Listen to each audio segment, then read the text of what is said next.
ममता का कर्ज। श्याम अपने माता पिता का इकलौता बेटा था।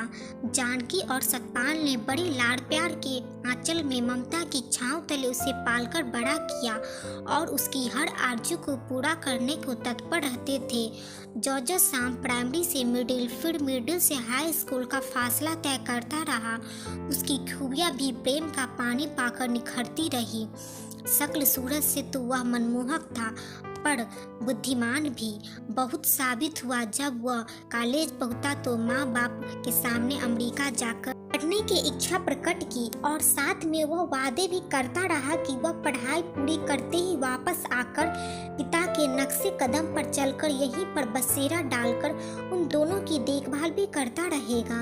इस प्रकार माता पिता की ममता का कर्ज भी उतारता रहेगा। उसकी मीठी बातें और सलीकेदार सोच सुनकर दोनों जानकी और सतपाल बहुत खुश हुए और अपनी तमाम उम्र की बाकी जमा पूंजी लुटाकर उसे बाहर रवाना करने में मदद की। यूं वक्त आने पर अमर उनकी आंखों में नए सपने सजाकर उनकी आंखों से दूर चला गया।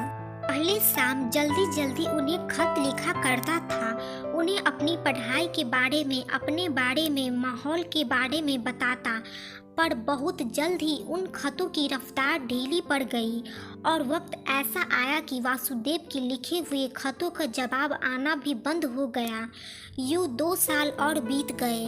निराशा आंखें उठाए हर सुनी डगर पर खत के इंतजार में पथराई आंखों से निहारा करती थी और एक दिन डाकिया एक बड़ा सा लिफाफा उन्हें दे गया, जिस खत के साथ साथ कुछ फोटो भी थी। जल्दी में सतपाल खत पढ़ने लगा, जिसको सुनते सुनते उसकी पत्नी जानकी वहीं बेहोश हो गई।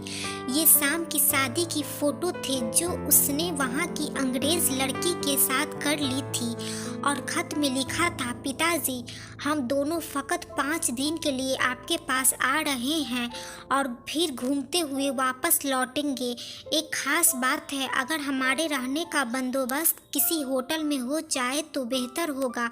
पैसों की जरा भी चिंता न कीजिएगा। यह खबर थी जो पढ़ने के बाद सतपाल का बदन गुस्से से थर-थर कांपने लगा, जिसे काबू में रखते हुए वह अपनी पत्नी को होश में लाने की कोशिश करता रहा और वहीं जमीन पर बैठकर बच्चों की तरह रोने लगा। उम्मीदें और अरमान सब बिखर गए।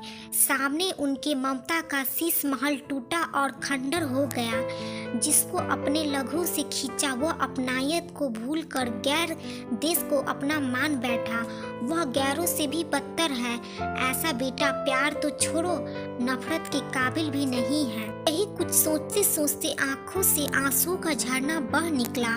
दूसरे दिन सुबह तार के जरिए बेटे को जवाब में लिखा, तुम्हारा हाल पढ़कर जो दिल को धक्का लगा है उसी को कम करने के लिए हम पति पत्नी कल तीर्थों के लिए रवाना हो रहे हैं। कब लौटेंगे पता नहीं और अब हमें किसी का इंतजार भी नहीं। इसलिए तुम पराये मुल्क को अपना समझकर नए रिश्तों को निभाने की कोशिश करना। यहाँ अब तुम्हारा